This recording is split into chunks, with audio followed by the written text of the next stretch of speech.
تنولی، وہ یہ بات ہوئی کہ پہلے جورسڈکشن جو ہے نا حضور صلی اللہ علیہ وسلم کی، اس کو سمجھنے کی ضرورت سبحان ہے. اللہ. غازی صاحب جو معراج پہ غالب کا بڑا اچھا انہوں نے پڑھا، میں چونکہ ریلیونٹ ہے تو کہہ دوں.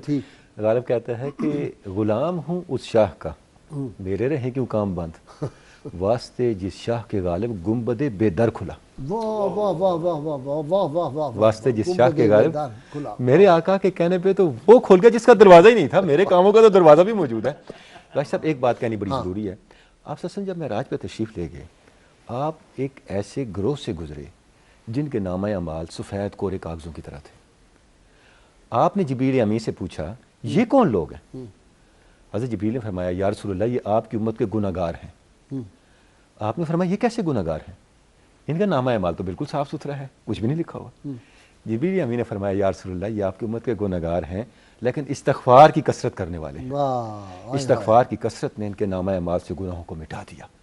آج کی رات استغفار کی کثرت کی رات ہے. واہ واہ واہ. ہمیں اور یہ بھی فرمایا کہ جو گناہ کرے گا اس کو تو ایک ہی گناہ وہ جو ہے اس کے کھاتے میں لکھا جائے گا، اور جس نے گناہ کا خیال کیا اور کیا نہیں اس کو نہیں گناہ کا کوئی ظاہر ہے وہ تو عمل پہ ہے، اور جو نیکی کرے گا اس کو 10 نیکیوں کا اس پہ بھی آپ نے دیکھا. فرماتے میں ایسی جگہ سے گزرا، ایک قوم ہے فصل اگا کے کاٹ رہی ہے پھر اس کی فصل بڑھ رہی ہے.